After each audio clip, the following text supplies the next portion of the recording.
It's just like, Big Finish has something new. The Doctor Who Alhambra Podcast. Oh, no. You'll be surprised.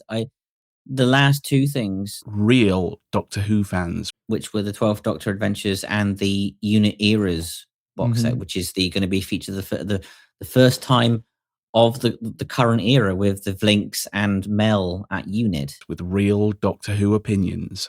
Oh,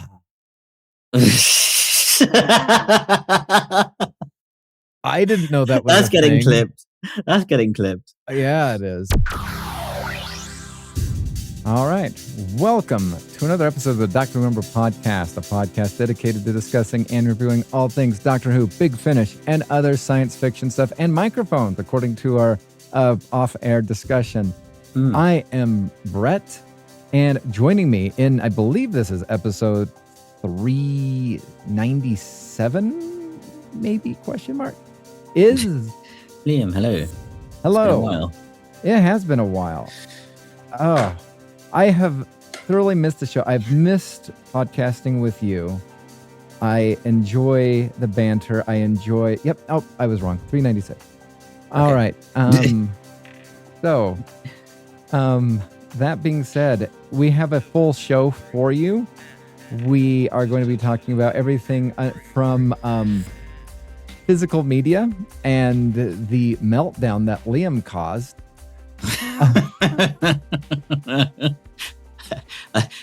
By this point, are you surprised? I don't know. I tend to cause them somehow. No. I don't mean to. But It here's just the happened. thing. It didn't happen in the Facebook fan page. This happened in the audio group. Had you done this in the Facebook fan page... I would have been shut down in about 5 minutes. Oh, the entirety of the conversation would have been muted and or your post would have been deleted. So, yeah. I mean, the only thing so as I was preparing for this, I found where it was, and I pulled up your chat, and it says, your chats for this community will be deleted ... I'm not 100% sure what it says. Maybe it's just a warning or something like that. But yeah. Weird. What? Yeah. That's bizarre. So, yeah. Then we're going to be talking some Big Finish because it's been a while since we've talked Big Finish. So I'm very excited for our full podcast that we have. I'm actually trying to get this put on Facebook to pull up a couple. There we are. Let me just remove that. Okay, there we are. I just pulled up your post from. Oh, okay. Everything. It's still there. No, that's good then. Yeah, it's still there. Yeah, I've upgraded my setup. So thanks to this time, thanks to you. It was the other way around. Was obviously me recommending the Lewitt, which off air I've suggested you contact Lewitt and get see if they can get repaired. Get that repaired. You've suggested a setup change for me, so I've now got a boom arm, which seems to be working out quite well actually. Because I think it's interesting. You've gone from the boom arm, the Rode, which I still have the Rode boom arm. If seen on screen, it's whatnot. Such an annoying boom arm. I like the boom arm, but I also I do like the low what is it, the Elgato low profile wave. The low profile. Now you have the other one, and you have the new and improved one. I have the Gen 1. Right, yeah. Oh no, it's really good. Very easy to put together. Took me a while to figure out that there was like magnetic Oh, don't you like that? Because my magnetic clips suck, and in fact, they're really good.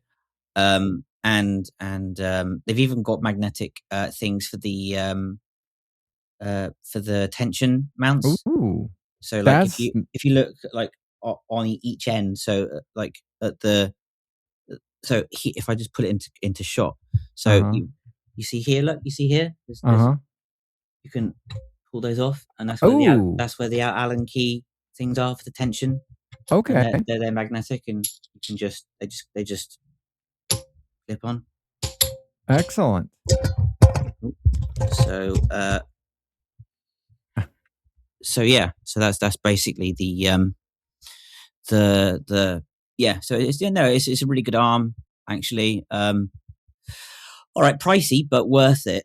Definitely. I mean, you know, there's no real like sound from the mic. I mean, so the dilemma is, I mean, this is a hobby, and you know what? At the end of the day, if we wanted to, we could try to see if we could make money. I think it's going to be hard because of Doctor Who being not massively in pop culture right now or whatnot. No. And I mean, so I think we'd have to diversify into other stuff, which is fine. We'd have to do that, and then I think we'd have to, I'm not saying that I've listened to other shows that just seem to be, drinking the, swamp water or whatnot and say everything's fine and or whatnot. But I've, the ones that monetize generally have nothing negative to say, or if they do, they're pulling punches and stuff like that. Yeah. And so, and we are, again, if you ever want to hear the phoniest podcast of the Dr. Alhambra podcast, go to like episode like 27 or like 34. I can't remember what it was.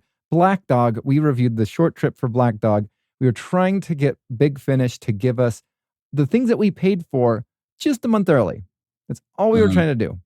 And we were granted that, and we granted for about a week and a half. And then they said, never mind. And we're not taking it away from you. We're taking it away from everyone.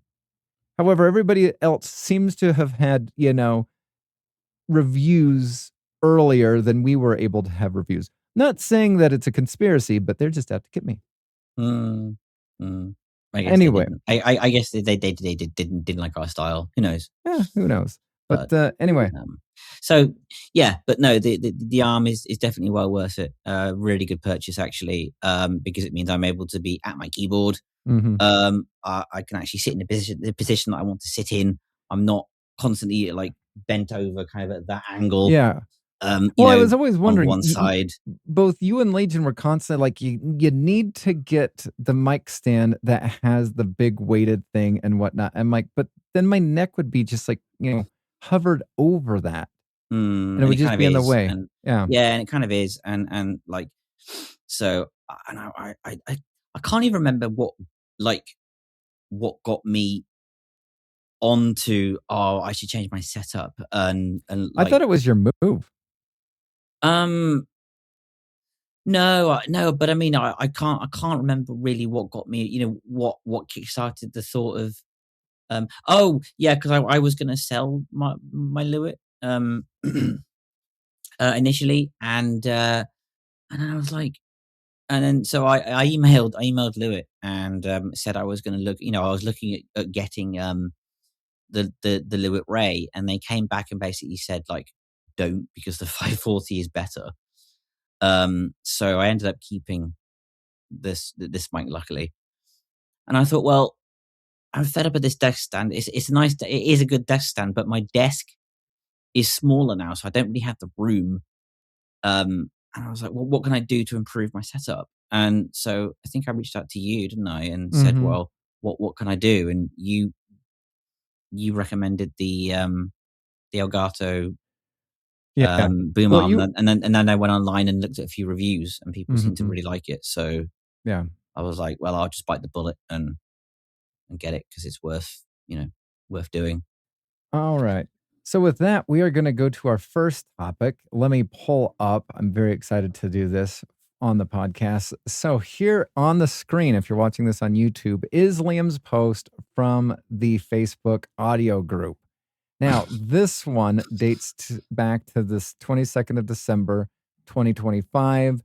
And I remember, like, what was it? You contacted me. You're just like, I think I've done it again. And I'm like, Liam, I don't think there's really anything you could have really done to be kicked out of the audio group.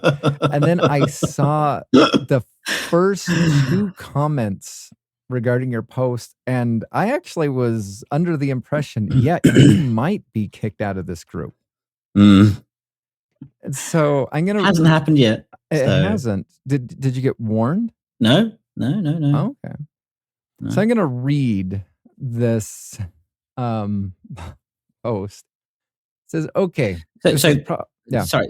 I just because I didn't actually have this in the post, and I just want to preface this with the reason why I got so kind of, and it was because I clicked on the Big Finish, the Big Finish page, and they put up, I think it was, and they were talking about Cybergene or something, and somebody, or no, it wasn't Cybergene, but it was a download it was a download only release, and they were promoting, and someone put, "Oh, it's absolutely disgusting that there's no physical release, blah blah blah," and it really got my goat. Like it just really narked me, and I'm like, why are you doing this? Like, why? There's no need to be so like blatantly rude about it. And so I was just so annoyed, and I just needed to vent, and this is the result. So All right. So starts off by saying, okay, this is probably going to make me a very, very unpopular, but hey, them's the breaks, I guess. All right. So I like the preface on the whole thing, but you might not like this. All right. I really wish people would stop moaning about Big Finish and the fact that they're starting to do less physical releases. Let's be honest, this was something that you could see coming a mile off, especially given the death of High Street with such physical stores as HMV and Virgin Media mega stores, along with the slow phase out of CDs. Also, Big Finish mentioned somewhere, I'm sure, that it was harder to find companies that would press and produce CDs in bulk now. Also, factor in the fact that I'm sure they mentioned that they were struggling to shift stocks from their warehouse. So I don't understand the constant complaining about download only. It's the end of an era for the CDs and things are going digital only. If it matters to you that much, then burn the story to a CD yourself and print the artwork. And it's not as if BF does not provide the artwork for you too. Good point. I mean, what do people want? If it's a toss-up between Big Finish Productions producing more stories on download only or no stories at all because they want it to be released in physical media, I know which option I would choose. Can't we just be grateful that Big Finish are still producing and that for now, at least, the BBC continues to trust in the writing and the direction of the company? Sure, I do wish that the TV show would acknowledge Big Finish more, of course, but that's a separate conversation for a different day. Rant over. Can we go back to enjoying Doctor Who and the new stories that we're getting?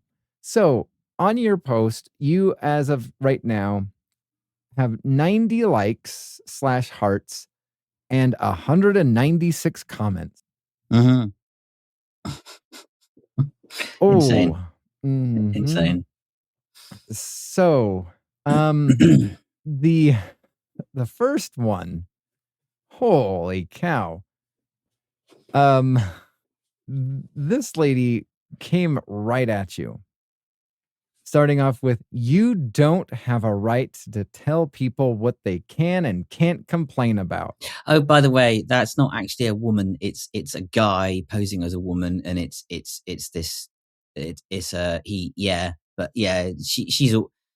always posting negative comments, so I just tend to like ignore him. Ignore. Okay. But carry on. So, I mean, I will tell you that is correct. I do agree that, everybody can complain about, everybody can be irked at whatever they would want to be irked at. I feel as though the whole irkiness is, everybody can be allowed to be annoyed at whenever. So I do agree with that situation right there.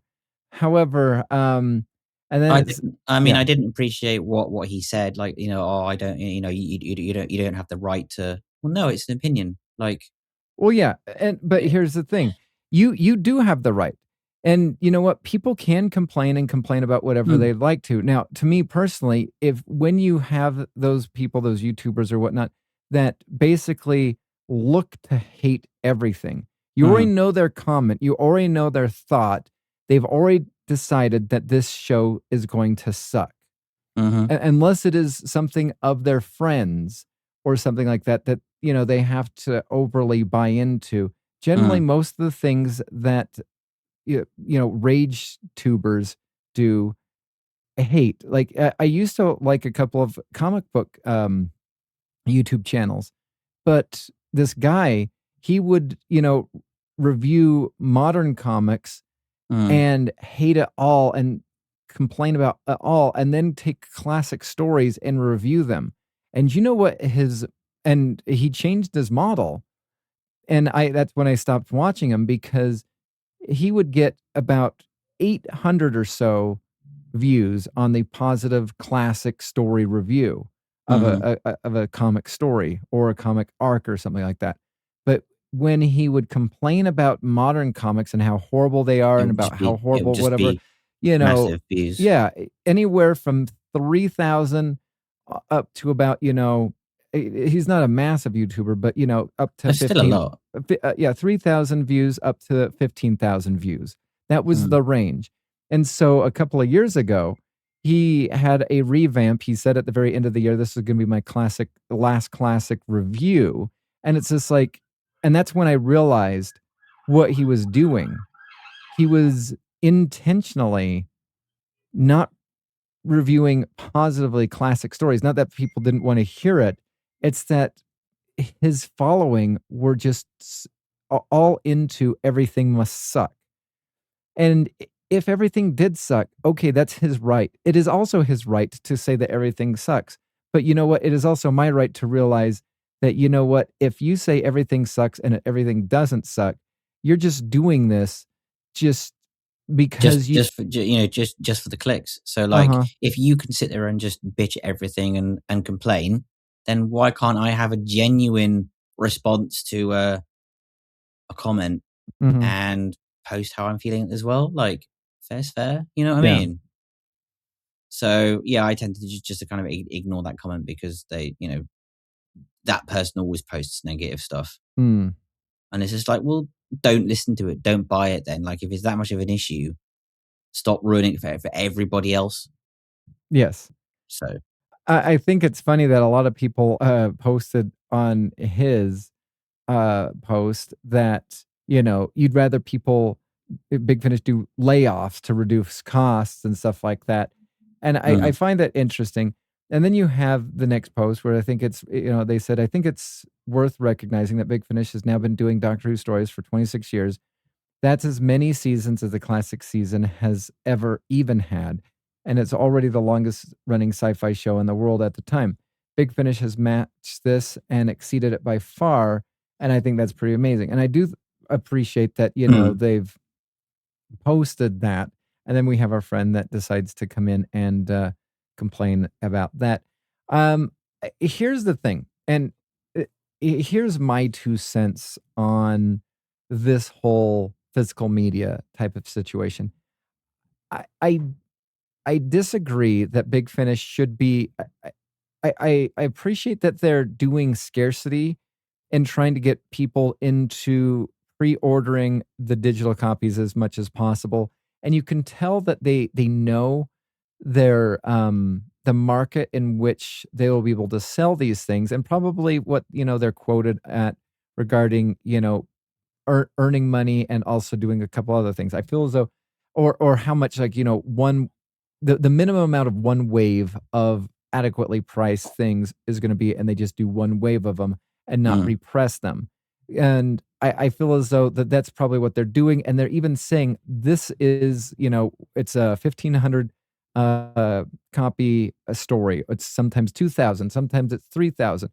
But they're trying to make it, the physical media available to the fans, but they're also limiting it so that it's scarce, so that it doesn't sit on their shelves, and they don't have to do these sales randomly just to purge stuff from their warehouse. I feel as though they're being preemptive and trying to sell it at cost as much as possible compared to what they would be doing, which would be, well, this is this is not moving. let's do a 50% off sale or 40% off sale to get some of this backlog stuff off of our Shelves, yeah. off of our shelves in our warehouse. And so now they're losing money on the whole thing. I think, Big Finish being a for-profit thing, and one thing I will grant them, and we've talked about this in other podcasts, is I feel as though their market, like, they have no room to allow the 13th Doctor to flop.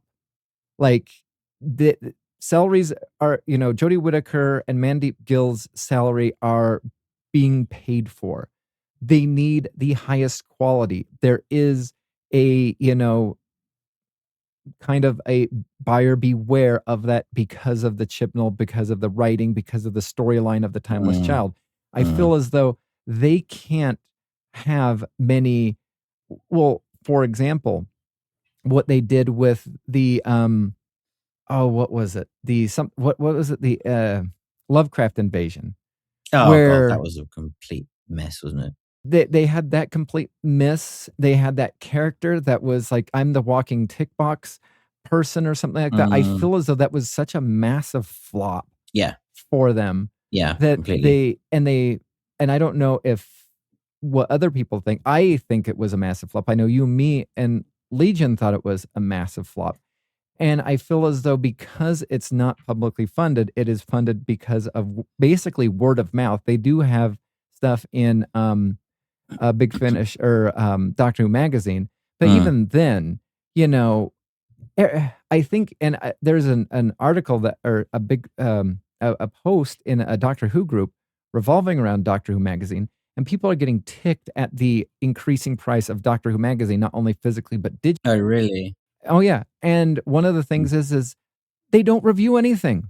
Everything is fine, and even if and the things that aren't fine, they're upset at because it's just like they're delicately complaining about something, and they're like not back in the day where they're they not would giving an honest review. Exactly. And so I feel as though with Big Finish, they are walking an even finer line because Big Finish magazine might, have their products featured in there.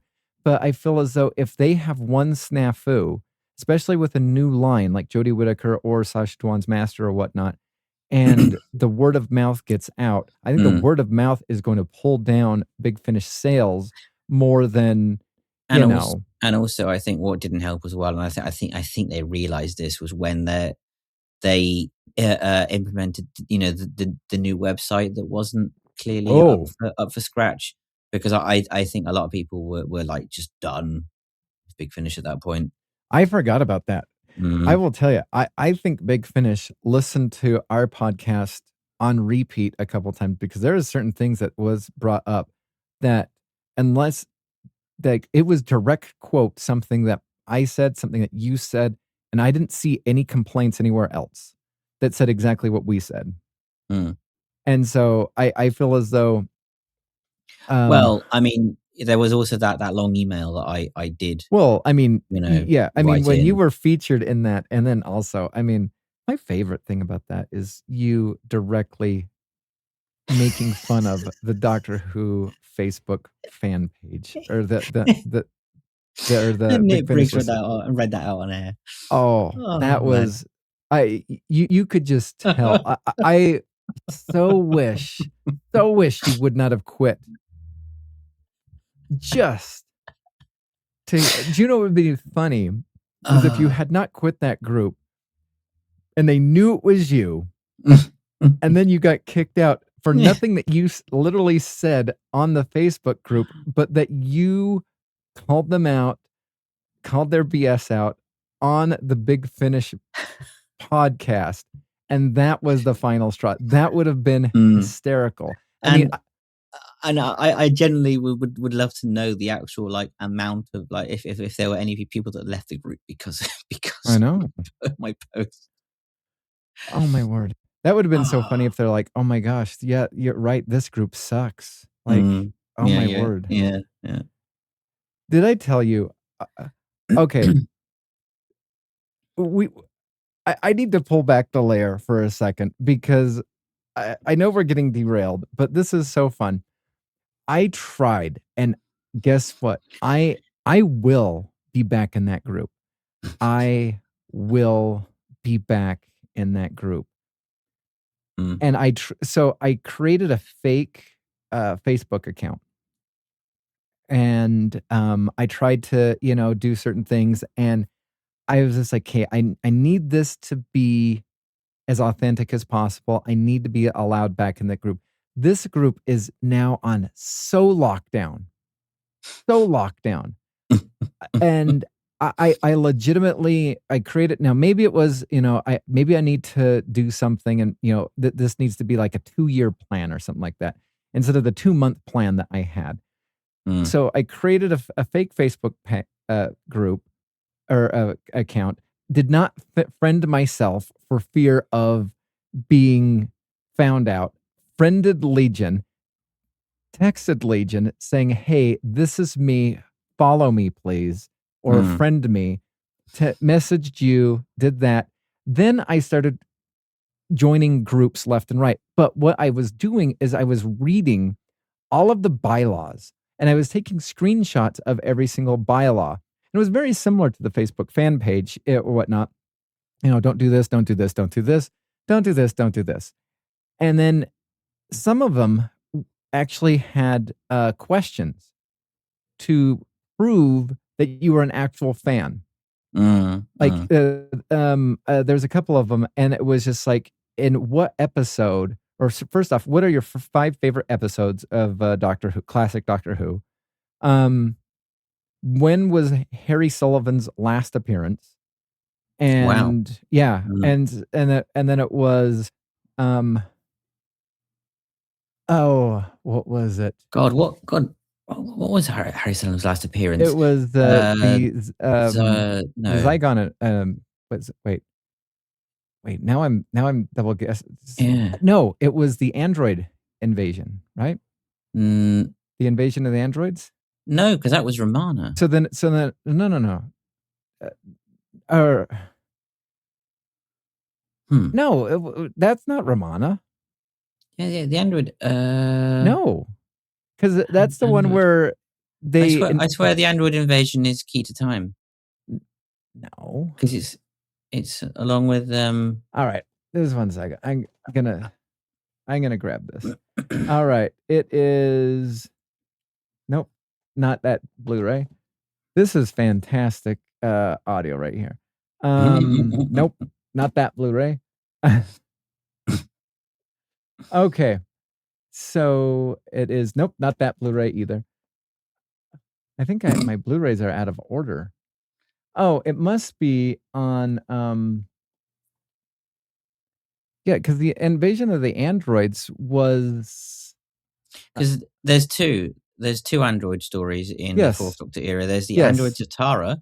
No, that's the androids of Tara is the Key to Time thing. The android invasion, I believe, it's either that one or the Terror of the Zygons, which is the last one that Harry Sullivan. I think it's Terror of the Zygons. Anyway, whichever one it was, I do remember that being one of the questions, and I nailed it. I hit it out of the park, 100% for me on this 5-question or whatever.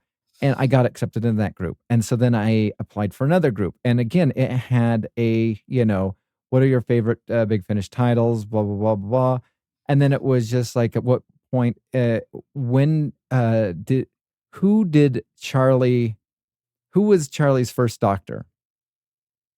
And I'm like, oh, good answer. Because, one would say the 6th Doctor, if but you were actually trying to, technically, but it's technically the 8th. Technically the 8th, yeah. So I appreciated some of the questions, and so I hit that out of the park. I had joined like 7 groups over a period of 2 months, had probably about 3 or 4 friends. And so then I approached the Big Finish listeners group and I click apply. And then nothing happened. And so I just sit there and do nothing. And then I go back to my computer about an hour later and I just see if I've been accepted, because generally previously it didn't take that long to get accepted. No. Well, nothing happened. In fact, not only did nothing happen, but it didn't even it now showed that I had not applied for the group.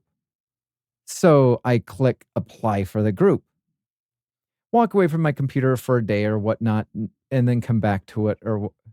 Then I go to it and see that nothing has not only happened, but now the box that I clicked to click join the group has never been clicked before, meaning that I had been, I guess, politely rejected. So then I click it again, walk away, don't do anything for a day, come back. Now the group doesn't exist. I had been blocked from the Big Finish listeners group because I tried to join it. Wow. That's ridiculous. That's crazy. Do you know what I would have done? I would have reached out to one of the admins and asked like why I'm not allowed to join the group. I know. I mean, granted, it was a fake account. Yes, I am very aware of it, but Still. yeah. So I will be back. It might take 2 years, but they will allow me back in that group, and I will laugh at their stupidness. However, I have learned from my mistakes. I will never laugh emoji a admin ever again. You know what they say, you live and learn, right? I know, right? All right. So, with that, I guess I should just one last thing about physical media. One of the things that I do appreciate about physical media is the fact that I can resell it. I do appreciate the ability to resell physical media and whatnot. Yeah, there is that. So. All right. So with that, we will now move over to Big Finish news and Big Finish, news series. I am one of the things I'm glad to talk and very excited to talk to you about the Zygon Century. We now have another one. Which is interesting because, and also it's on CD, whereas if you look at other releases, they haven't got a physical release. So I'm kind of trying to figure out their market strategy. Because I didn't think the Zygon Century was that well received. I mean, I've not listened to it myself. I mean, I like the idea of of the concept. It's quite an interesting concept, but I've not listened to the release yet, so I can't comment on how good it is or not, as the case may be. But like, if you compare that to that and say like the unit, Brave New World releases, right? The first 2 box sets are physical, and then box sets 3 and 4 aren't. They've gone to digital only. So interesting. I do wonder how they decide, or who decides actually which releases are going to get a physical release and the ones that then don't, because I've noticed more releases now aren't getting physical releases. If you've seen that. So have you listened to the Zygon Century box set? Not yet. I'm curious what your thoughts are. I will tell you, for me, the first episode, that seemed to last like 4 hours. Like I have not had a slow, boring, Big Finish release since probably, the Peladon box set? Like that was not a good box set. And I like what they're doing. So, I understand they're trying to, prop this up, and they're, excited for it. It must have done well to see a second box set. Yeah. But I mean,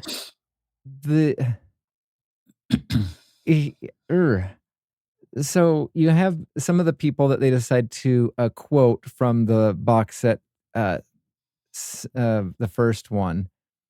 And you have Brutal, Brave, and Beautiful, Miracle, of Pandora Cove is what Big Finish, what science fiction is. And it's from Doctor Who magazine. And it says, if you're a Zygon fan, you won't be disappointed in the start of their 50th anniversary. 5.5 out of 5 for Who review. Remarkably good. I'm very annoyed that it is this good, and now I'm invested and want more. The Tin Dog Podcast and top tier storytelling. Sci-Fi Pulse. I feel as though Sci-Fi Pulse at times is very lazy in their reviews, but I'm very interested to see what you think of at least the first story. Again, the first one for Zygon Century is so boring and slow. I started listening to the second episode, and I was so burned out by how long this hour story was that I couldn't. I literally couldn't. Also, interesting information revolving around oh wait, just 1 second. I think I clicked on the wrong one. Yeah, nope. I did click on the right one. Zygon Century Infiltration is a CD and download box set, or whatnot. The Zygon Century was released in January 2025. They still have copies of the CD available. Wow. So just FYI, they've had it for over a year, and it is not There's sold still out. copies. And Yeah, there's yeah. still copies. Whereas if you look at other releases, like, for example, and we'll come on to this, Cybergene is completely sold out. Well, not only that, but a couple of the, I believe, Jodie Whittaker ones are completely sold out. And I think the first one or two of the Ninth Doctor and Rose, I think those ones are completely sold out too. Yeah, interesting. So, I don't know. And I will tell you, I have not listened to a single episode of the Ninth Doctor and Rose yet. I'm excited, and also no, I need to listen to the latest one. But no, that they've definitely got that 2005 feel, which is nice. The only criticism I would say that I wish that they would have included is, so they do a afterwards they do a like a trailer, and it's like the next time thing. And what's really cool about it is, so they just have the audio, but underneath they have the Doctor Who theme in the background, rather than just like a regular trailer. And it proper just brings back vibes of next week on Doctor Who kind of thing, back in the 2005, in that first season. And they don't include that on the CD or the release, and I wish they would, just because it just really invokes that feel, which is a shame. So yeah, I do miss that the 2005 theme music, and all of the cut scenes with that, and then it has that cliffhanger, and then it ends with the from Murray Gold. It just works, isn't it? It's just so evocative. And I don't know, yeah. So I wish they would do that more, but well. Also in Big Finish news, we have John Colshaw stars in the 12th Doctor Adventures, a brand new series of audio episodes revealing the Doctor's travel after the Husband of River Song, beginning in 2026. It says the 12th Doctor, as portrayed on screen by Peter Capaldi, will turn it in a brand new series, now voiced by the impressionist John Colshaw. Now, I've not heard. Is there any John Colshaw-ish? Yes, there is a release. So in the which might be an annual release now going forward, seeing as there's box set 1 for Halloween and Christmas. He appears in the Halloween release. Oh, okay. Which is Halloween, Sea Smoke, and Other Stories box set. Now, I have not. Is that It's a Wonderful War and Other Stories? Is that the one that you're talking about?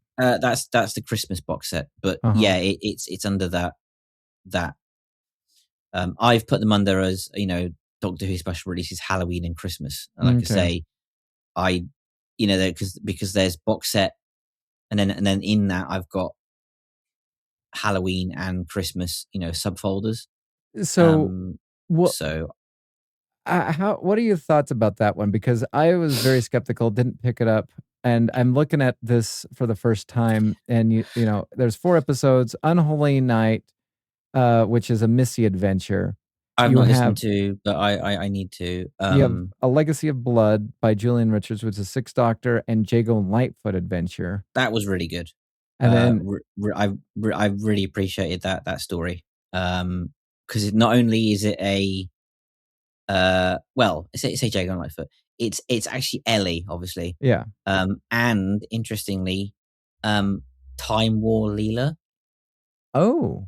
Yeah, it's very good. And yeah, there's some interesting developments with her character as a result of the Time War, and yeah, let's just say there's some fireworks surrounding her and the 6th Doctor, which is interesting. So yeah, a really good story. That's the only one of that set I've done so far. I haven't done the rest of that set, but yeah, pretty good so far from what I've listened to. Okay. And so then the third one is Presence of the Mind by Mark Wright, a Sullivan and Smith adventure, and then it ends with It's a Wonderful War by Jonathan S. Powell, an 8th Doctor adventure. And yeah.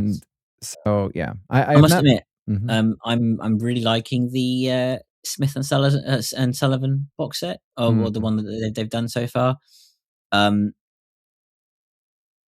What I like about it is it's got that proper sort of, it evokes that real 80s feel.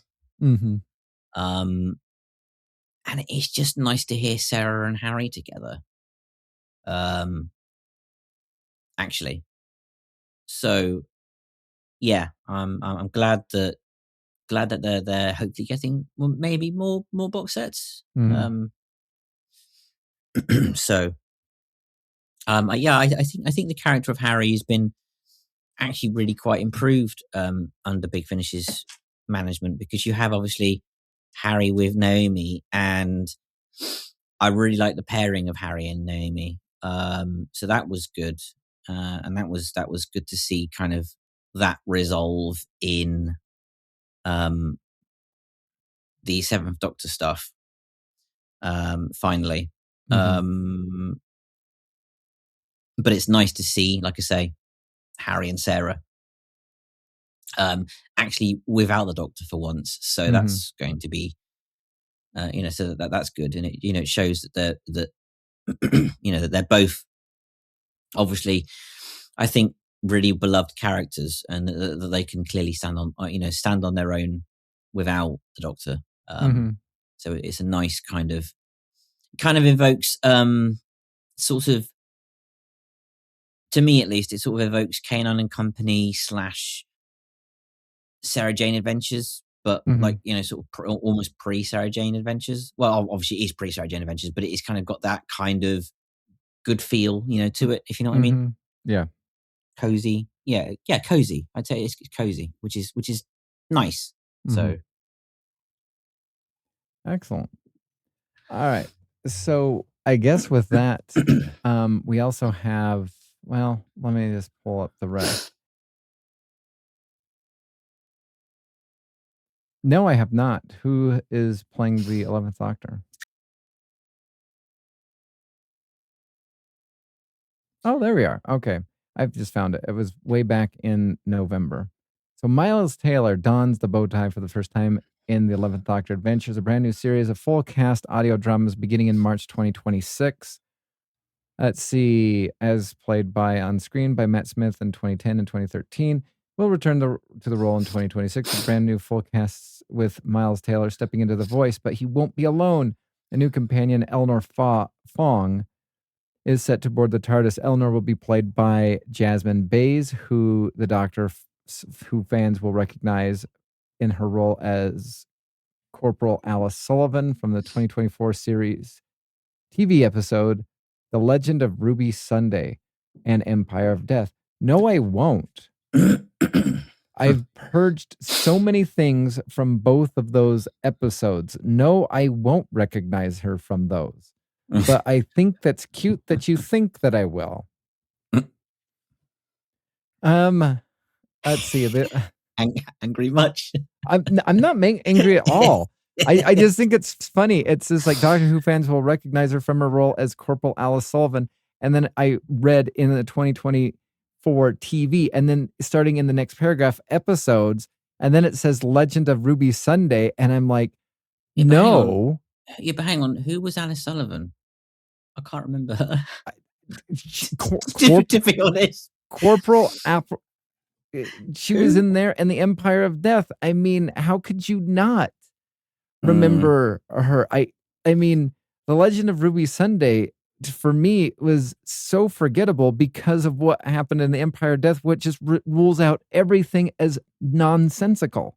So, I mean, the only thing that's even more nonsensical is how the last two of the Omega, his screen time that lasted,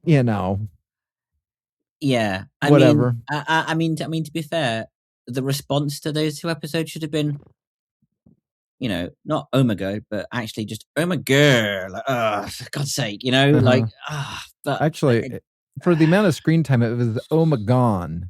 Because he just barely said his name and then he was gone. Yep. I mean, which is a shame because, as I think we may have said before on the podcast, but I feel that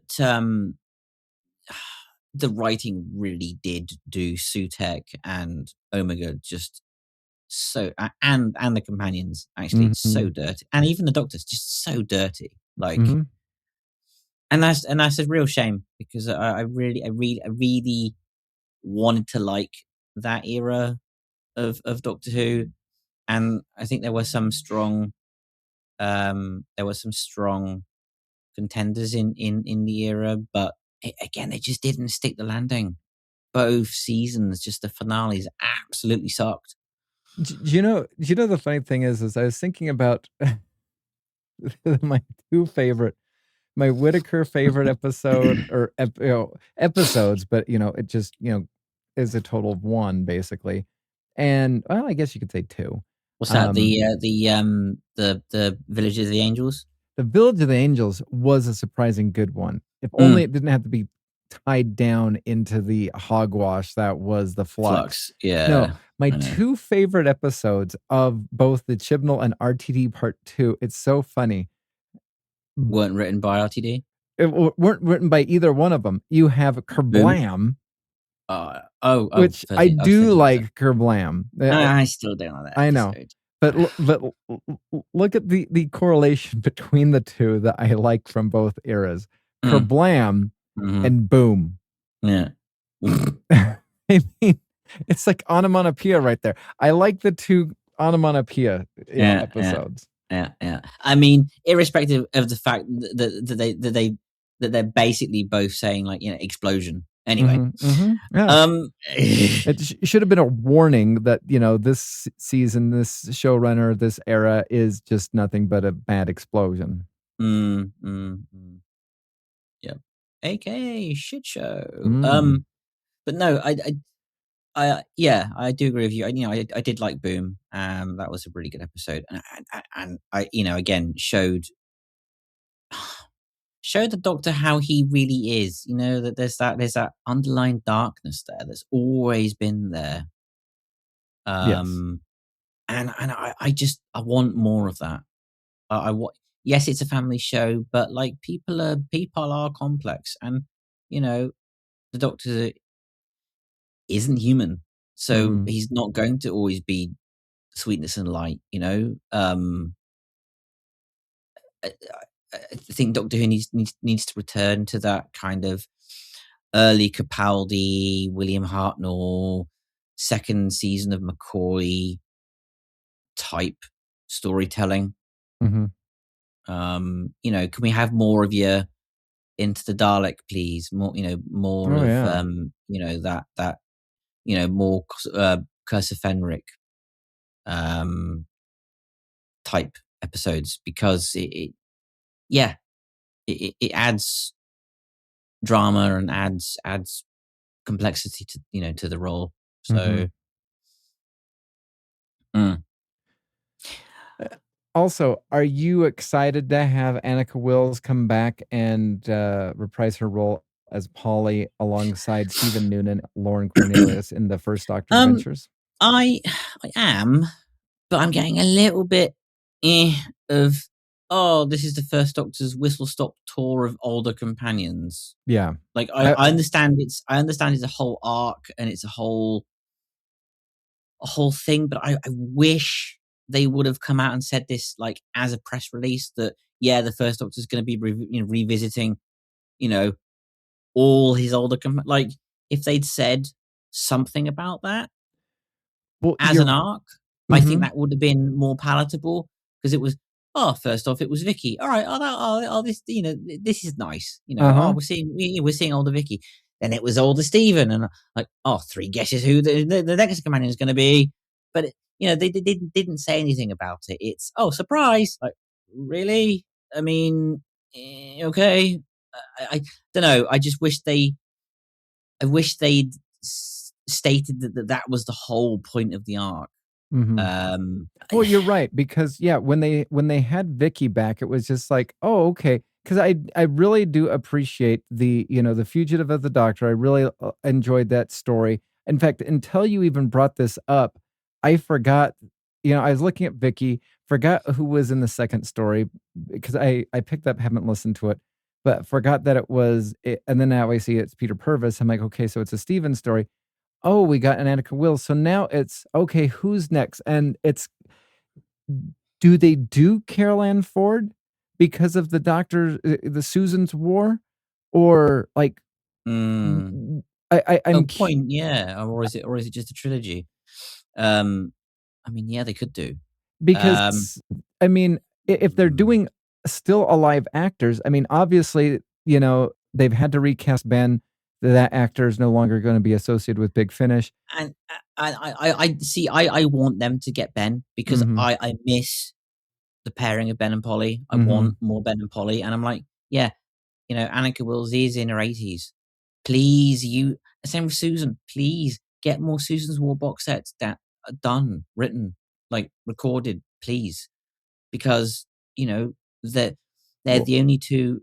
And the same with Peter. They're the only remaining, and along with obviously, I mean, you could argue that the Vicky story is now done, right? Which is fine, but like, get them to do more stuff, because then they're not going to be around forever. And they are the OG companions. And I don't know about you, but like, I really want to see a resolution to Susan's storyline in the Time War. Like, we've had an ending for Romana. We might see an ending for Leela, possibly. So, which might tie into the whole Companion Chronicle. That would be nice to tie up the Companion Chronicle. And then, we have not used Lala Ward in the longest time.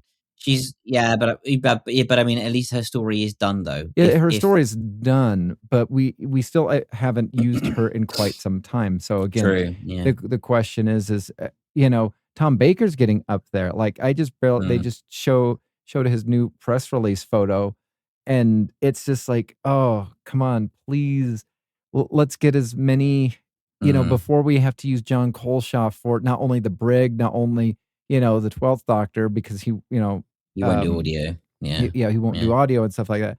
But all the other voices that John Coleshaw does, let's get as many genuine Tom Baker stories done as possible before we lose him, because he is, they were making a point of it. And I remember when he was in the 50th anniversary, and he wasn't looking the best. but he sure heck looks a lot better then than he does now. Yeah. It's not good, is it really? No. And and again, like it's so sad that, like, yes, I'm glad I went to that screening, and met him, but Mhm. like, it's kind of bittersweet because he didn't say anything to me at all. Like, he Yeah. just stood there, and it was so awkward. So I do wonder about his health in that regard. Mhm. So so it did sort of tarnish it a little bit for me, which is a shame. But yeah, so I mean, at least that they're still recording, and I think, to my knowledge, well, there's rumors that there's rumors that he's retired. So Mm. we've got what we've got, and we've got what's coming. So I'm just glad that we finally got a full season of Sarah and Harry with Tom Baker announced. So, which is going to be season 15. Yeah. So that's nice, at least. So this is the first time I've seen this. I know you get every single thing possible the instant, or sometimes you buy it before it even comes out. But the Legacy of Time Revisited, I just barely saw this. I'm going to read this, and I'm curious what your thoughts are. It says the first and second Doctors meet faces from the future in Companion Chronicles: The Legacy of Time, a brand new audio drama releasing in February 2026. The 2019 box set Legacy of Time told an epic story celebrating the 20 years of Doctor Who at Big Finish, in which the third to eighth Doctors, alongside many of their friends and enemies, dealt with the collapse of time itself. But during the adventure, where was the first and second Doctor? That question will be answered in Companion Chronicles Legacy of Time. This full cast audio, which is so weird, it's Companion Chronicle, but full cast audio. Anyway, is a drama comprised of two brand new episodes that tie into the original box set and team up characters from across the worlds of Doctor Who.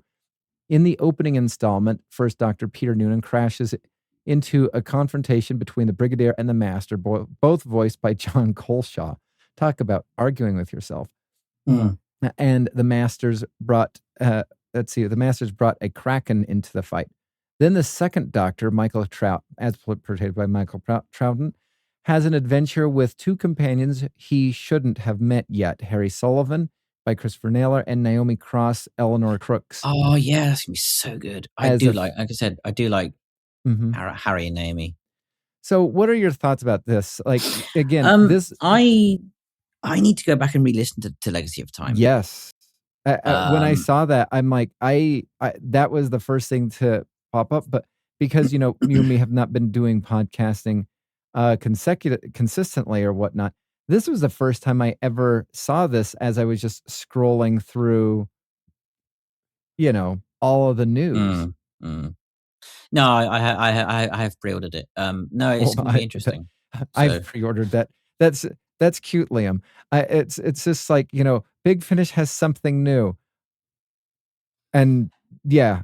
Oh no! You'll be surprised. The last two things, which were the 12th Doctor Adventures and the Unit Eras box set, which is going to be featured the first time of the current era with the Vlinks and Mel at Unit. Oh. I didn't know that was That's getting clipped. That's getting clipped. Yeah, it is. Oh my word. When was this announced? Oh my word. It's after the 12th Doctor stuff. It's the 12th Doctor? Okay. Go on to the let's see. Is it the Unit Land and Seas? So I have No. Okay. It's Unit Eras. Unit Eras. All right. Well, I'm just gonna Control F this. Unit Eras. Okay. Oh, you gotta freaking be kidding me. Okay. All right. Got enough live reactions. The the title even sucks. Unit Eras Tour. I mean, See, people have been taking the piss and saying unit ears. So the Fearless Defenders of Earth return in a brand new audio series. Gemma Redgrave, Ingrid Oliver, Bonnie Langford, and more star in Unit Era's Hostile Universe, due April 2026. Since its foundation in the mid 20th century, some say the 80s.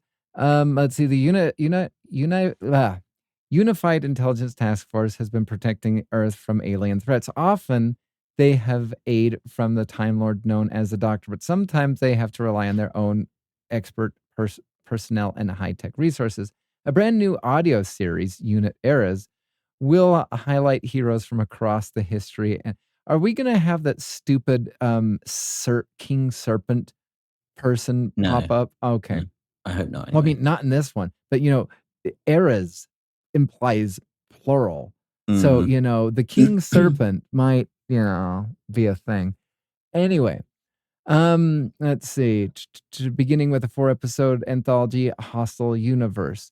This box set comprises of brand new stories featuring Brigadier Leftwood Stewart, as portrayed by John Colshaw, his daughter, Kate Stewart, Gemma Redgrave, Osgood, Ingrid Oliver, Sarah Jane Smith, Sadie. I don't like Sarah Jane Smith in this box set. Why? She was only part of Unit while she was traveling with the Doctor. She was an investigative reporter. Well, journalist, but journalist. It should be Liz. It should be Liz. And then Harry Sullivan. I'm fine with Harry Sullivan. Harry Sullivan makes sense because Harry Sullivan can continue to, after he left the Doctor in, and also pre, because they explain Harry's origins actually in is it one of the Seventh Doctor stories? Adventures with him, I think. I'm sure they do. Anyway, it says it will also feature Big Finish debut of Colonel Mace from 2008's Doctor Who story, The Suntarn Stratagem and the Poison Sky. I really like that episode. As well as the first time Big Finish audio episode set during the 15th Doctor's era of the show. Melanie Bush, Bonnie Langford, and the Links. And again, and the ironic thing was this was only 2 days. This was published literally a day after the finale of Between the War, the finale of the war between the land and the sea aired. So whoa, you can. I find that holy cow! I find that very interesting. Yeah, Doctor Who has basically it took a lot, I believe, for Big Finish to get the rights to do the 13th Doctor era and whatnot.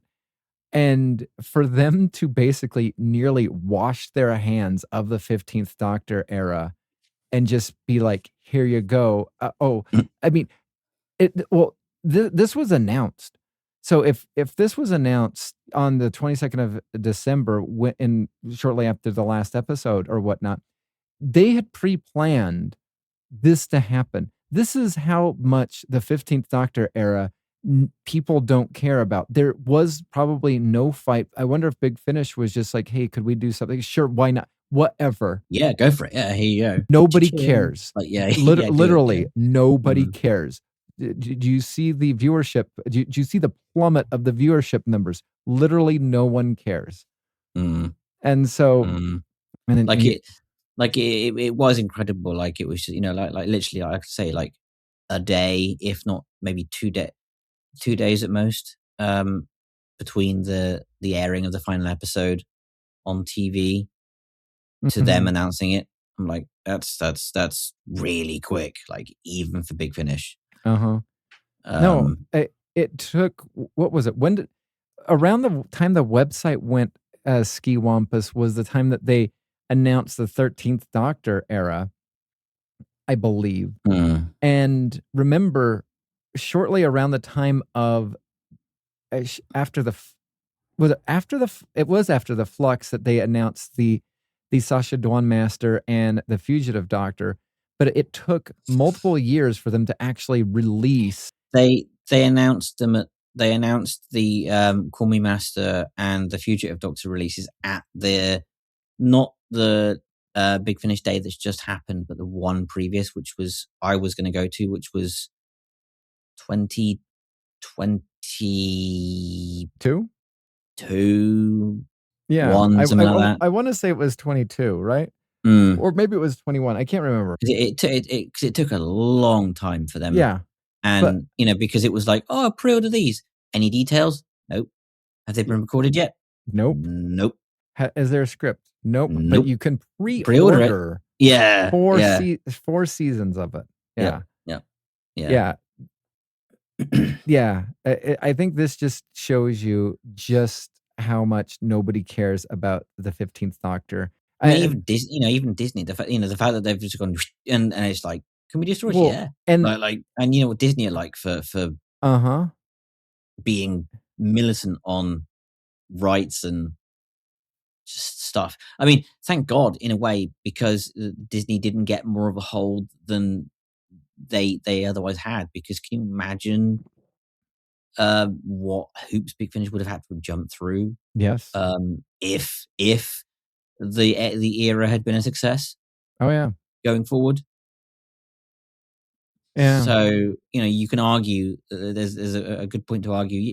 Yes, that perhaps the era was a failure, which is again a shame for Shooty, a shame for the why am I blanking on her name? Belinda. Belinda. Yeah. What's her name? I don't know. Miranda Sethu. Yeah. Her and Millie Gibson, because generally they are genuinely all really good actors. It's just a shame that the era just sucked. So imagine the opposite of that the era was a complete success, right? And what the amount of hoops that they would have to go through, because it would be like, okay, I could just imagine Disney be like, hey, just ask the BBC if you have permission to do that. Do we have permission to do that? Oh yeah, sure. Yeah, we'll do it in a couple of years. Then Disney's just like, okay, now remember, you need to ask us. Okay, could we do it? Cricket. No, they probably wouldn't even respond. So I can imagine that for all the sort of like, oh yeah, Disney put funding in, that they would have to clear something with Disney at the very least. So a blessing in disguise, perhaps. I think so. I was always under the belief that you did not want Disney to be owning or trademarking or something like that Doctor Who. The Mouse House is very unfriendly, I believe. Completely. That's why they have the smiling Mickey logo is they need to present a false face of friendliness. Yeah, I mean, look at look at franchises like Star Wars, for example. Like the amount of projects they announced and then they've just gone, nope, nah, cancelled. Nah, we're not doing it. Well, because they're like, people don't like it. Like for some reason, people. But then they're pushing. Oh yeah, but Rey. But no one cares about Rey. Literally, no one. Like, I don't you like what happened to that that one lady? What was it? I believe it was the New Year's of 2023 going into 2024. The announcement of that Rey box or that Rey movie or whatnot, and that one lady that was interviewed on CNN, and how ticked she made so many people, and that's gone nowhere. What the one lady that says like, I like making men uncomfortable and stuff like that. Oh yeah, the what's her name? Yeah, Baden Shinoy, whatever. I can't even pronounce her name. I can't even think of her name. But yeah, but the so-called, was she the writer or the director or something? No, she was the director. Like, yeah. Oh my god, she annoyed me. And yeah, and yeah, you know, they're still. Oh yeah, it's being written. You know, yeah, it's still going ahead. Is it okay? Well, I mean, nothing so far. Mm-hmm. So, yeah, I mean, it seems like Dave Filoni has finally got full control over Star Wars. So we'll see how that pans out. So in a way, yeah, kind of glad that Disney haven't got Doctor Who. Yes, you can argue that also, you know, the BBC are just as bad because, you know, of having certain biases and stuff, and not being as neutral as, again, they want to present in recent years. And you know, and that there is an argument for that, most definitely. And you know, am I a fan of the BBC in their direction? No, but at the same time, you know, they still do put out some of the you know, the best content going, and the fact that they managed to get deals with like companies like Bad Wolf and other companies that are doing you know, TV shows, I think is still a good thing. So for all their issues and all their kind of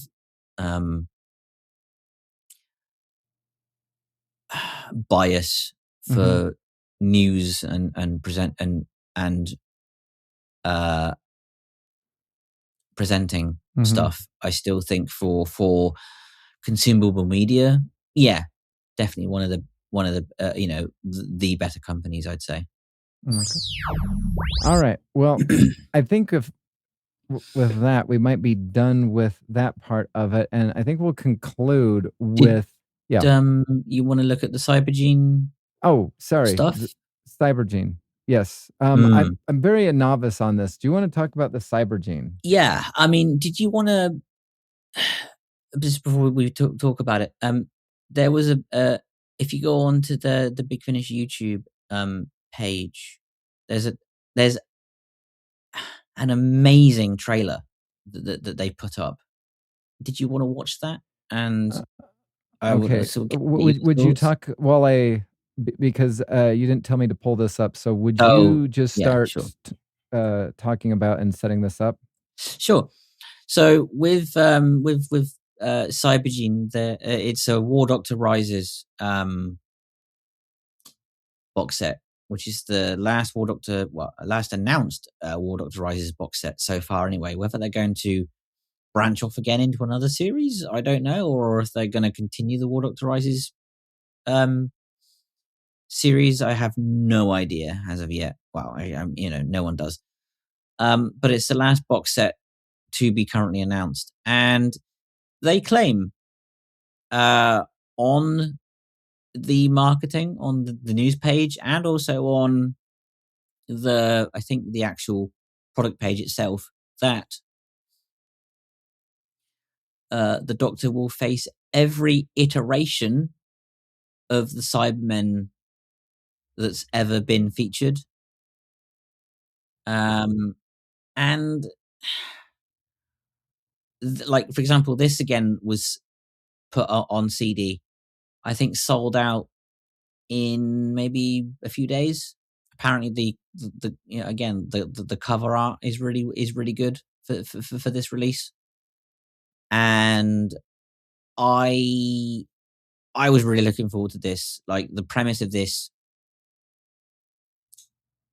sounded amazing, and I think the hype around this was it was massive, actually. And then they put out this YouTube video trailer of Cybergene, which, again, amazing, an amazing trailer, really got me so invested in this story and this box set. And then I listened to the box set, and I'll let my email speak for itself, which I guess we could read out and talk about. that All going right. forward. So I do have the trailer. So do you want me to play it? Sure. Okay.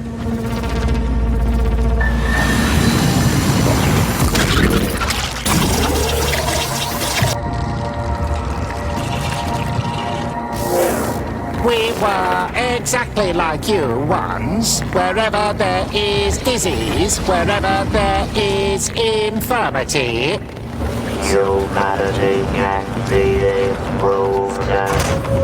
You shall be like us. We are inevitable. we remove the weaknesses that hold you back. We will survive. We will conquer. On Earth, on Mundas, on Telos, out in the depths of space. You cannot turn us back. Logic over emotion. Strength over weakness.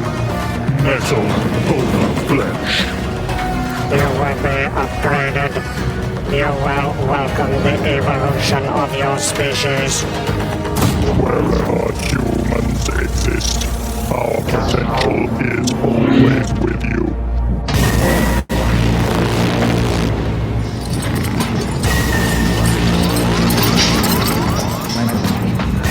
You will be like us. We are the Cybermen.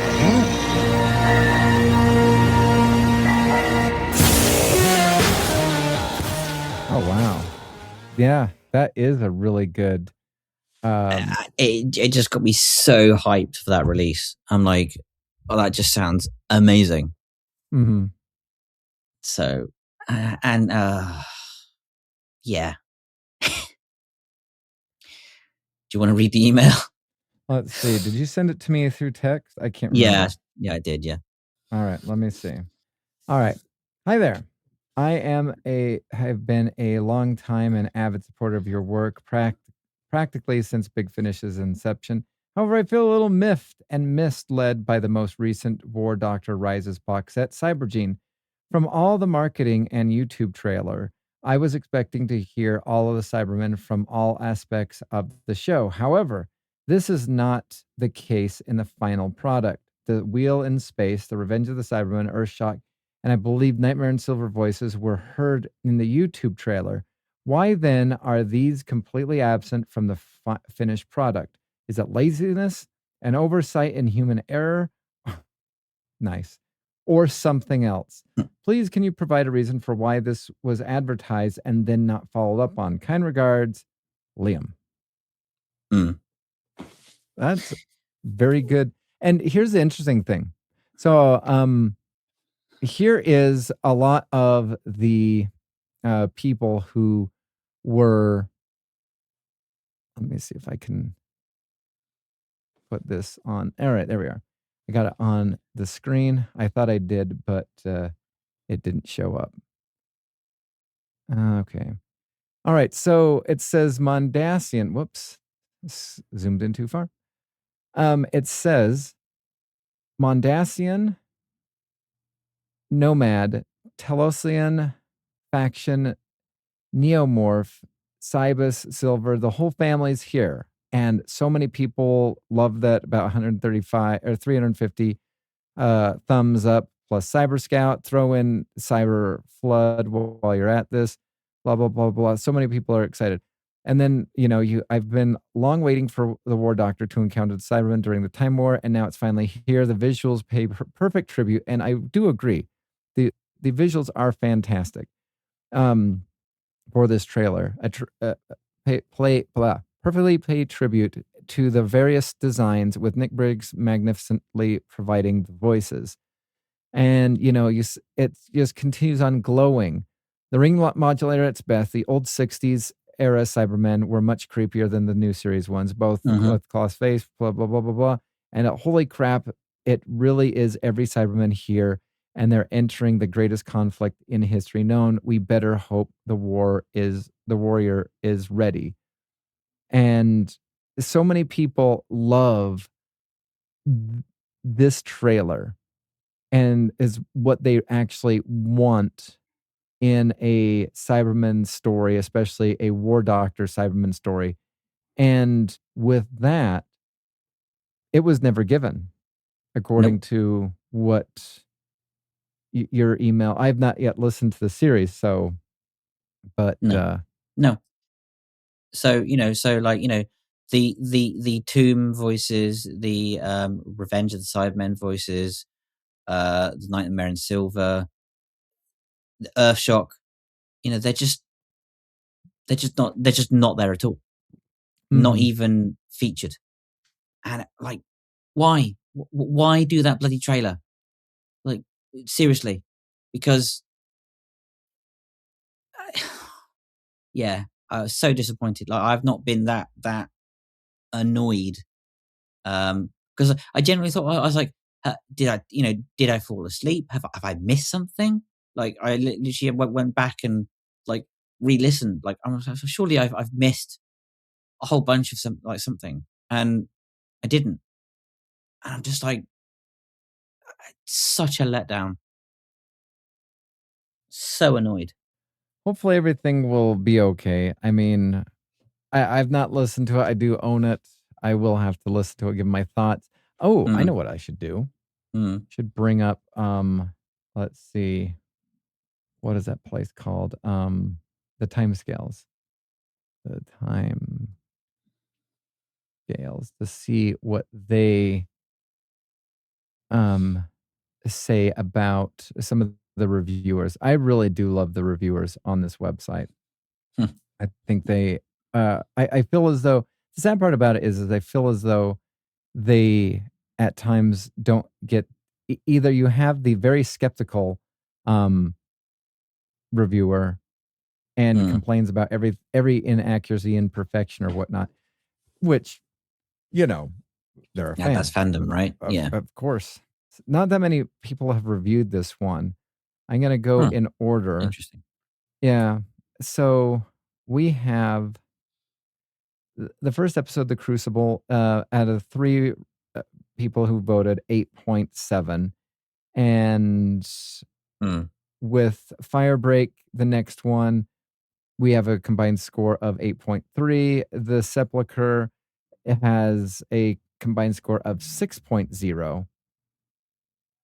And then the final one, nope. Is there only 3 episodes? I think so. Okay, so yeah. So the last one, it sounds like, was a complete face plant, and the person who reviewed it gave it a 4 and said the Doctor and Vargas' trip to the future leads them back to the past, where they were forced to play the parts as history repeats itself. As the Time Lord's plan comes to fruition, the sacrifice of a few will save the lives of many. Wow, the drop-off in quality in this one is insane. The story is painfully predictable, boring, filled with bland characters, coupled with muted performances brought down by terrible exposition-filled dialogue.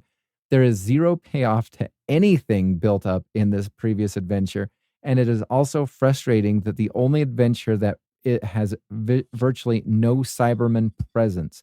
Instead, it focuses on a crew of sacrificial lambs that serve no purpose other than getting killed off. What a slap in the face way to end the set. I'm very disappointed with how this all ended. Wow. So they're saying they don't like it. Yep. Yeah, and it's a shame because, like I said, that trailer had so much bloody potential, and the just a complete missed opportunity. I think this is another Asylum of the Daleks situation. Ooh, ouch. Well, I will tell you, I think that Asylum of the Daleks actually aged better than it did when it first came out with the whole probably, thing. but I mean, but if you remember if you remember the press release and the marketing was every Dalek ever. Oh yeah. Oh, that's right. And you had the special weapons Dalek that just sat there in the corner doing nothing because nobody was in it. Yeah, that. And it's like, so where are the Cybermen? Oh, they're there, but you just don't hear them. They're in the background. This is audio. Come on, guys. What are you doing? Hey, we can't help it if your imagination sucks. Come on. Yeah, it just so really, really, really annoyed me. Like I've not been that like annoyed about a release in such a long time. And I don't want to be, but I just think the whole marketing and stuff around it was so hype. Like it was clearly a marketing ploy, and yeah, it just failed. Well, it didn't fail from a marketing perspective, but it failed, I think, as a product. Yeah, and it does feel a bit of like you say, a bit of a slap in the face of because they've got the money, they don't care in the sense of they did what they set out to achieve, and they achieved the hype, and they achieved the interest for the release, and at least sold 1,000 CDs, so that's done. But the product didn't deliver, which sucks because it could have been so much better. Yeah, and should have been so much better. It could have been a lot better. It could have been slightly better written. So, box set that is good though, and I need to go back and finish and re-listen to is one of the latest Eighth Doctor box sets, Causeway, which is the Audacity and Charlie, latest box set for them. That's quite good. Quite surprising actually. So, oh my word! I just barely saw that they're coupling. They're trying to get people to buy. Oh, this makes so much more sense why they've added a new thing to the front page of the Big Finish is they have on one of the sliders where to start, and they have a new box set that's coming out, obviously audio only, and it is the Eighth Doctor and Charlotte Pollard Series 1 featuring Storm Warning, Sword of Orion, Stones of Venice, and A Minuet in Hell. Yeah, which again, I'm a bit disappointed at, because they're like, oh yeah, this is going to be, they've labeled it Maganuary, right?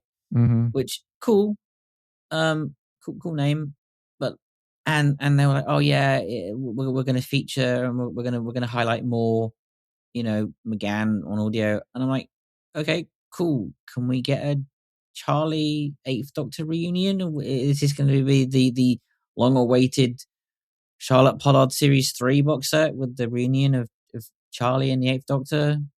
Maybe still. There's still some days left in January, but I guess we'll see. Nothing yet. So I was a bit disappointed that they announced that. I mean, okay, cool. They've announced it, right? And it's for what it is. It's also fairly priced, right? Like I can't complain about that. But at the same time, they are over 20 years old stories, which are all available for free to stream on Apple Music and Spotify, right? Yeah, that is true. So you can listen to them for free. There's no point buying that box set. I mean, they're pricing it at $16. So, I mean, I'm going to guess pound wise, it's probably about, 11 pound, 11 pound 99 or something like that. Yeah, it is. Which is, again, like I say, not bad for what it is, right? But, as I said before, they're over 20-year-old stories, and they're always in the sale. Yes, they are. Well, it's a permanent sale with the first 50 or the first 100 or something like that. So first 150 now, isn't it? Yeah. And I'm like, why? I mean, you could have added some interviews. Like, I would have, if you'd added special features like more interviews or like a retrospective, then I can almost argue that it would be worth picking up. But because you haven't added anything, it's not at all. It's completely, again, not worth it. No. I agreed. So let's see. That Paul McGann one, was that the one that came out in November or December? Because the November one has the November. Zygon story in it. So it's the Causeway one, the one that's in November. Causeway. Yeah. Okay. I'll have to look into that. Have you listened to the previous Audacity and Charlie box sets? I have listened. Let me just double check. Let me pull up the Eighth Doctor because the memory isn't what it used to be. Well, let's see. I've never listened. I got a special feature of edition of the Stuff of Legends. I haven't listened to it yet. The Deadly Strangers, is that the one that you're talking about? Or Reflections? No. Reflections of the Time War. Time War. No, neither. Deadly Strangers is a Liv and Helen one. Same as the Empty Vessels. That's another Liv and Helen box set. No. Oh, here it is. The Bleak Midwinter, right? That's one of the that's the most recent one, I believe. That's the most recent one, yeah. Let me see let's see. So the Audacity stuff actually, because there is the Audacity, which was a single. That's the first one. So you've got, let's see. You got Cass.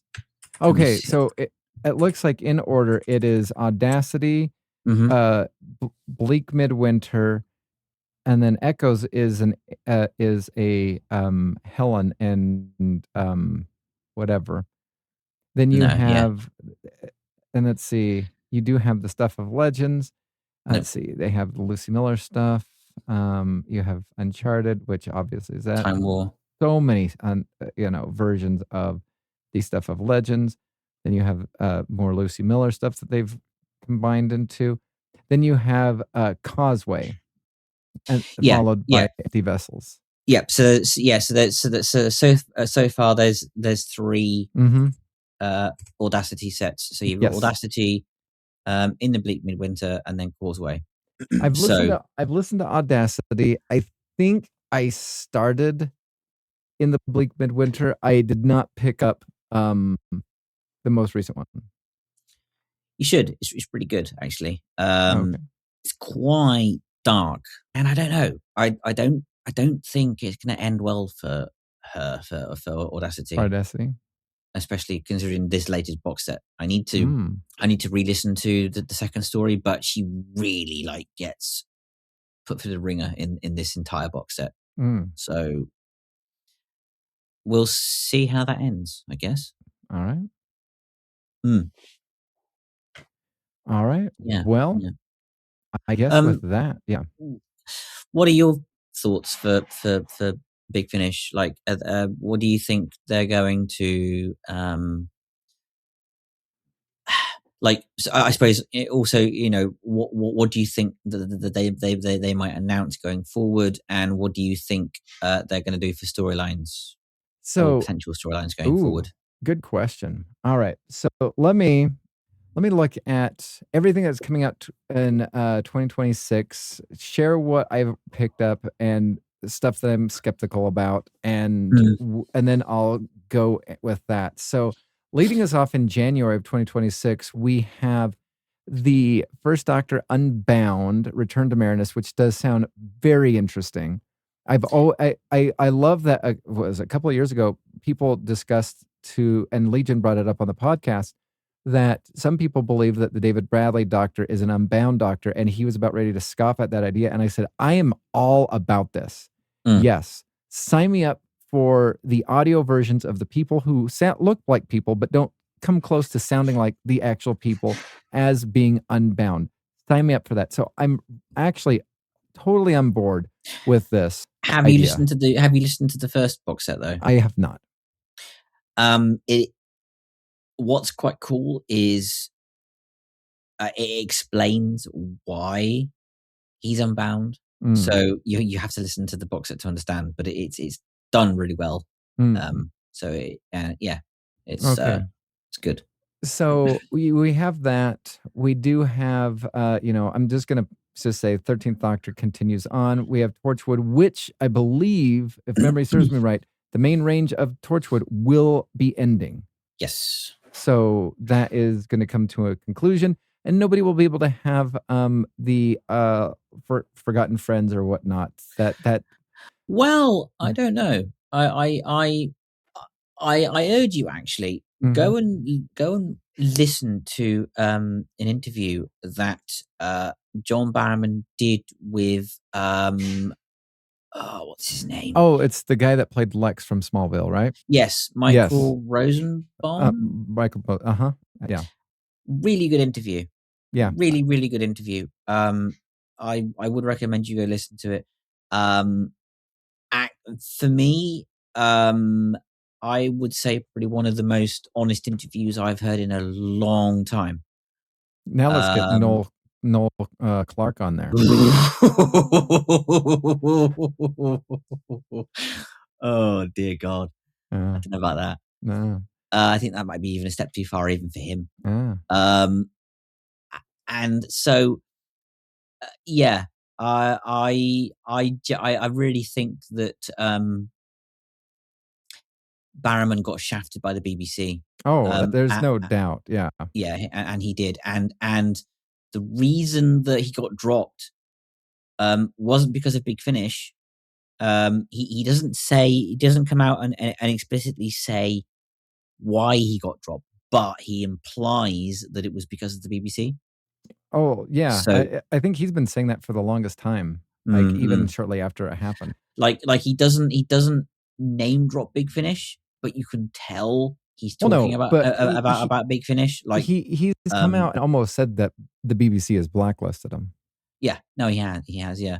But like he was saying that he lost work because of the BBC, and you can clearly implied. You clearly know that he's talking about Big Finish. And yeah, no, it was a really good interview. So if you've not watched it, okay. Yeah, I think I've watched clips of it, but I do like listening to Michael Rosenbaum's Inside of You podcast. I think it's really good. Yeah. Moving on. So February, we have the Companion Chronicles, the Legacy of Time with the first and second Doctor. Again, now here's where I've noticed that Big Finish is doing a lot of. They did it with the Lucy Miller series. Now they're doing it with the Charlotte Pollard. We know that they're doing the Lost Stories collection of the Sixth Doctor Part 1. I feel as though right now we're getting into collecting, maybe upscaling some of the audio or whatnot. But I feel as though now they're kind of putting all of certain seasons as collections at reduced price because they don't really have to do anything, really. The only thing that they might have to do is upscale some of the audio because it was done, years ago. And then maybe create some new cover art. No, just a second. Create new cover art and then box it up as something else to sell it as new to new people so that they don't just buy, the Nightmare Fair. They have the whole collection in one chunk. The people that are like, hey, is there anything else? I just barely got into the old Who. Maybe there's something I can watch, from after or what if part from the Trial of a Time Lord. And it gives people the opportunity to jump in on this. And so I feel as though, as I've only gone through 2 months and just going back from what happened with the Eighth Doctor, what they're doing with the Eighth Doctor and stuff like that, it looks like they're giving jumping on points, which cost them no money to condense and put into a set and just package it as new. And the thing is they don't even upscale anything. They're actually, if anything, they're actually downscaling. Okay, well, I'm giving them the benefit of that. Yeah, but the audio quality apparently on the sets are actually of a lower quality than the original single releases, for example. Which, again, so lazy. Like, why? You don't need to. And I don't know. I feel they should do more for these sets. Yeah. They should put extra interviews or something. Okay. So continuing on with February, we have the first of the Third Doctor adventures, The Imposters. Again, we have the continuation of the Ninth Doctor and Rose series. Going to March, we have the first new 11th Doctor Adventures series. 13th Doctor continues, Torchwood continues, Brave New World, digital only or whatnot. We have the Space Security Service, Brett Vine Lives, massively passing on that series. We have the First Doctor with Annika Wills. Then in March, we get the first of 3 box sets with the Fourth Doctor Adventures. So again, now we're slowly relating this. We have the Unit Eras that is in April. We have Zygon Century, the second box set. The Ninth Doctor continues. Here's when the first Fifth Doctor Adventures makes its appearance. I have picked that one up because the Fifth Doctor, they have just been writing him well. The Sixth Doctor is one of my favorite audio doctors. I don't know what has happened with my interest in him since the closure of the main range or monthly adventures, but I have not really enjoyed many of the Sixth Doctor box sets. And you can say that some of it has to do with Hebe, but some of it you still even had a couple of other stuff. And I have kind of like noped out of the Sixth Doctor Adventures. You might want to pick up the latest box set though, which is Bad Terms, which seems like it is going to continue the storyline because it is a Sixth Doctor and older Perry. Oh, okay. So, which is interesting because the box set should be, we're supposed to be a good jumping on point. And if we're going to get older Perry, anyway. Yeah. And then in March, we continue on with Dark Gallifrey. Oh, sorry, that's April. Dark Gallifrey starts in March. We get continuing on with the 13th Doctor. We have Torchwood entitled Farewell. We have the Time War Uncharted Part 3 that comes out in May. Dark Gallifrey continues right there. We move on to June. Gallifrey War Room is released in June. Yes, finally. And then we have the Ninth Doctor Adventures also in June. We have Sky into Chaos. Then we get the second Fourth Doctor Series 15 volume. Dark Gallifrey continues also in June. Then from there, again, 13th Doctor continues in July, followed by the 12th Doctor Adventures in July. A couple of episodes in there. We get our first 7th Doctor release of the year, continuing on with Dark Gallifrey, the next segment of 3 stories. That continues on in August, with the 12th Doctor Adventures being released also in August, to the point where we finally get our next 2nd Doctor Adventures in August, and the second 6th Doctor release in the month or for 2026. Dark Gallifrey continues for its, concluding its second set in September. 13th Doctor continues. We get Star Cops in there. The third, 4th Doctor box set is also in this month, as well as the second, 5th Doctor for the year of 2026. We move on to the second audio novel, which I'm going to ask you a question about that in a second. We finally get a different World of Doctor Who with the War Master that is coming out in October 2026. Then we get, continuing on with the 9th Doctor and Star Cops. We conclude with the second 3rd Doctor adventure story in the month of October 2026. Then we round out the year with our second 7th Doctor adventure box set, our first, and I do like what they're doing with the 8th Doctor. We have them back to back in both the months of November and December. Yeah. And that concludes the year. And so with that, what do I think Big Finish is going to do? Well, currently they're in a holding pattern with the same kind of output regarding the classic Doctors, going from, one First Doctor, one Second Doctor. I bundle those two together. Then we also have the 3rd Doctor, which I always get the 3rd Doctor. I always get the 4th Doctor. The 5th Doctor's been something that I've gotten. And then it just depends on what I hear about the 7th Doctor, depending on whether I get that. And then the 8th Doctor, I'm all about the Time War. I'm enjoying that. I liked Cass and that storyline and whatnot. There was something wonky that had me stopping listening to Audacity and Charlie.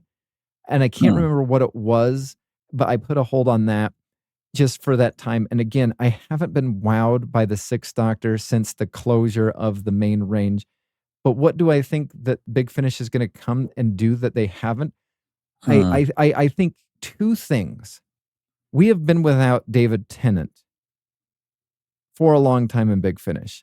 I'm going to predict sometime in 2026, we are going to get a 10th Doctor and possibly Rose, or a 10th Doctor with a classic Doctor, because now they've done the out of time they're redoing the out of time bundle so they can sell that all together again.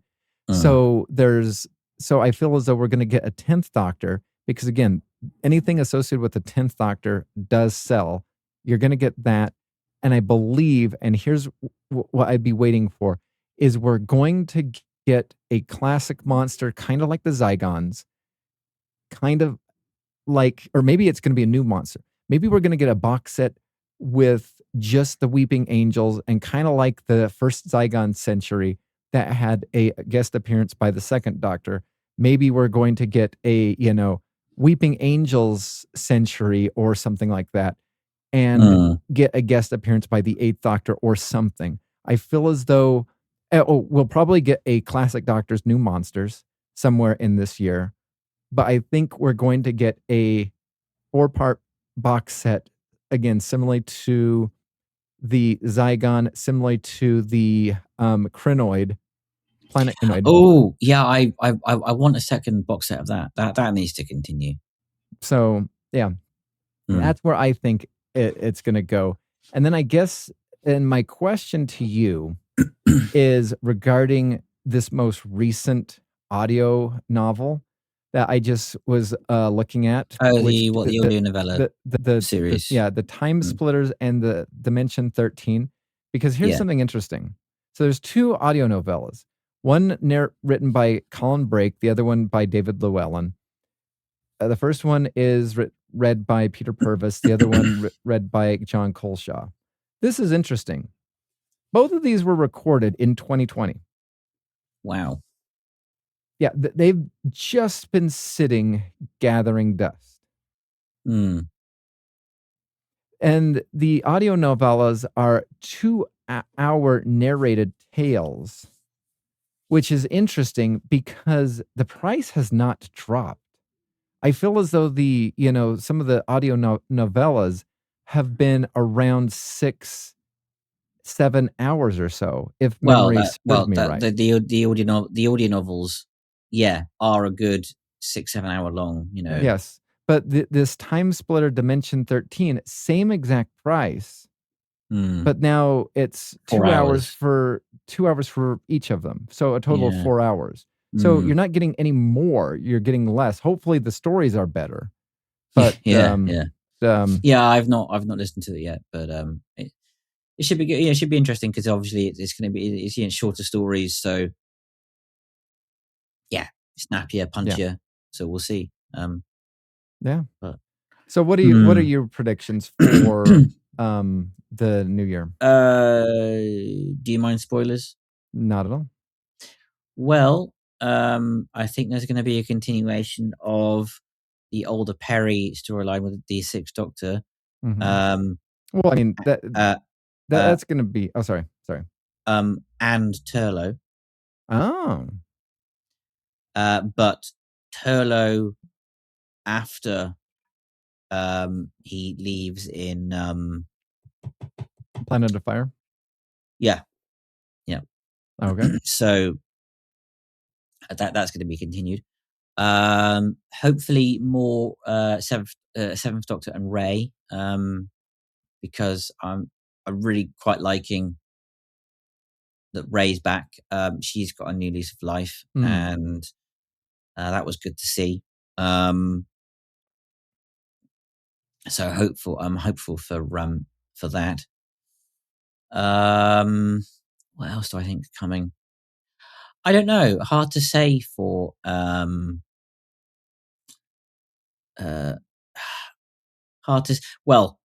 there's going to be more Second Doctor, post-War Games stuff. Mm-hmm. Is it the fourth set? Yeah, the fourth set of the Second Doctor stuff. Probably the best set of that of this era so far. I felt the last box set was really trippy and a bit weird and a bit meandery, and I don't like. I want to like the Second Doctor because he's my favorite Doctor, or up there with my favorite Doctors. But just the stories haven't been that great, and they've just been a bit weird. Mm-hmm. So I want to see where this goes. But I don't know how much more they can do really with like the current companions and stuff and what's going on. Yeah. So we'll see how that pans out. Like I say, I would like to see more Second Doctor stuff. Whether they'll draw in elements from, like World Games and Players and stuff, from the novels, from the Virgin stuff. I don't know. That would be interesting if they sort of do. I want them to do more books, like the Virgin books and stuff like that. Yeah. Yeah. I will die on this hill, and I will continue to die on this hill until they bloody release it. And I want to see the Bernie Summerfield anthologies released in audio. Especially the Life During Wartime anthology, because it ties in it ties together series 4 and 5 of the Bernie Summerfield Adventures range, because the Daleks invade the Axis, not the Axis, the Brax Hotel collection, sorry, and then there's a whole bloody anthology, and then we get the end of the story with the start of the new season of the Benny stuff. So I want that box set, or or that book to be released in audio. Like if that's the only release that they will do of Benny for the audio books going forward, just please release that. And again, I will die on this hill. And I just think it's it's just criminal that they've not done any more with this. But the Stuff of Legend, it was so good to have Alex McQueen back as the Master, and opposite Paul McGann. Yeah. So please, you've got Sacha Dhawan doing the Master, which again, really good box sets, by the way, really worth checking out. I know you were very hesitant to check those out, but I really like the way they explain his incarnation going forward, and really good, nice blend of comedy and dark humor, and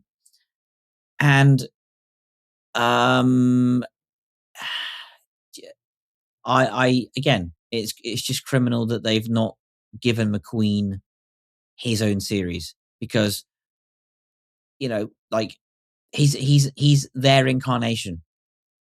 Yeah. Well, I mean, the only series that they got is that kind of Seventh Doctor series where it was kind of his, but Unit Dominion. But I mean, that was his introduction. Yeah. And then of course, obviously, he's featured in some Eighth Doctor stuff, obviously, which is which is always good. But again, like, he was their baby. Like, why have you not done anything with him? The War Master has got 13 plus box sets. This new stuff again coming out is actually quite interesting. I like the premise of these current box sets. I've listened to the latest box set, and that was quite good. So it's good that they've got new writers tackling him, and it sort of takes it back to the roots of him as a character and his story and stuff, which is good, which I think I think it needed. But yeah, why have you not done a McQueen series? Why have you not given him his own series? He is one of the best masters at Big Finish, along with Michelle Gomez's Missy, and I think there's a lot of potential that you could explore with McQueen. Also, regarding Michelle Gomez, she did. I picked up the Harry Potter full cast audio. She did a really good job of McGonagall. Yeah. Yeah. Mm-hmm, yeah. So yeah. I mean, those are my. That's my kind of wish list for Big Finish. Whether they'll listen to me or not, I mean, well, I doubt it. But it exactly remains to be seen. But that's the thing that I would like to see occur going forward for Big Finish as a whole. I hear good things about. Speaking of the Third Doctor, I hear good things about Operation Vengeance. That was again, and then interestingly written by Tim Treloar, with sort of input from Nick Briggs. And what I like about that story, I've not listened to it. I mean, I need to read. I need to start it and really pay attention to it. Is that it's a Sarah story, but also features Joe. So, but interestingly, that they don't meet. But they're both like, it's about Joe, but obviously features Sarah. So it's kind of so Sarah is important to Joe's story, which is cool, which I like. So yeah.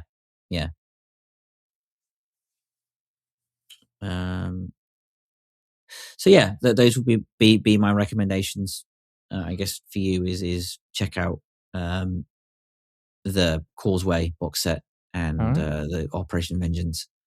I hear good things about Hooklight, which is the Fifth Doctor one. Have you listened to that one yet? No, I'm very, very excited to get into that one. I just need some time and to just crank it out. Yeah. Because again, I hear good things about that one, but I keep I'll listen to that and then just don't. So I should just bite the bullet and give that a listen, I think. Yeah, nope. Let's see. What have I recently downloaded on my app? I think my app is I've not downloaded in a while. The last thing I have downloaded is the Cybergene. Well, again, we should reconvene sooner than months, and yes, I kind of want to hear your thoughts on that. And speaking of good releases, the latest Benny stuff. I know you couldn't get into the Eternity. Yeah, the Eternity Club was just a whole bunch of silliness. But there's a reason.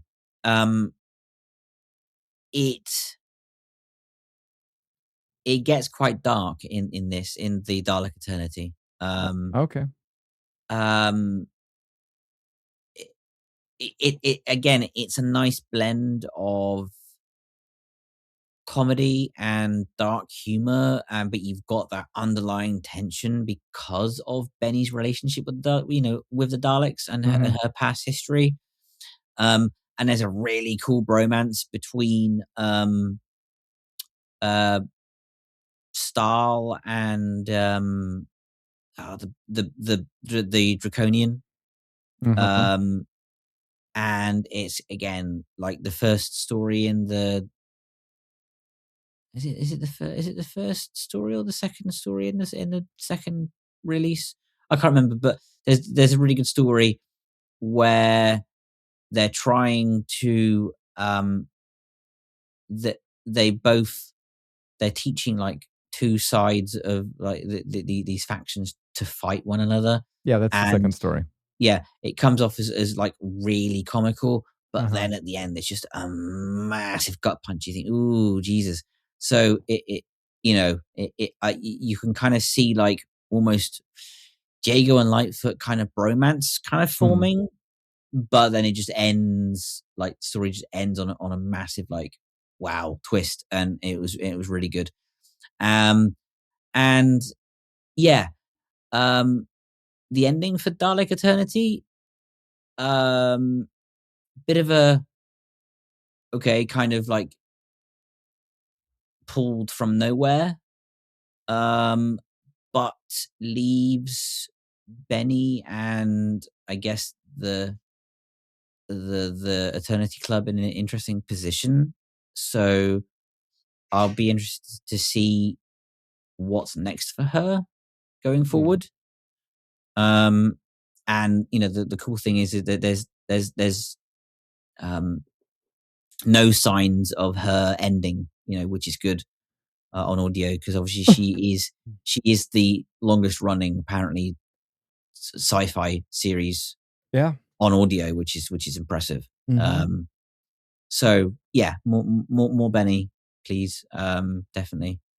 And I'd say give the Eternity Club another go, and Dalek Eternity, because again, there's some nice callbacks to the Dalek Master Plan in there, which I think you would appreciate. Oh yeah, that's one of my favorite ones. It'd be good to get your thoughts on that too. So, all right. Well, I guess with that, we will conclude the podcast. Yep. Ciao for now. You have been listening to the Doctor Who Alhambra Podcast. Doctor Who is owned and trademarked by the BBC. Doctor Who Alhambra is not affiliated with the BBC or Big Finish. No infringement is intended. Visit our website at alhambrapodcast.weebly.com or email the show at alhambraaudio@gmail.com. Tweet us at Alhambra Podcast. That is ALHAMBRA Podcast. Thank you.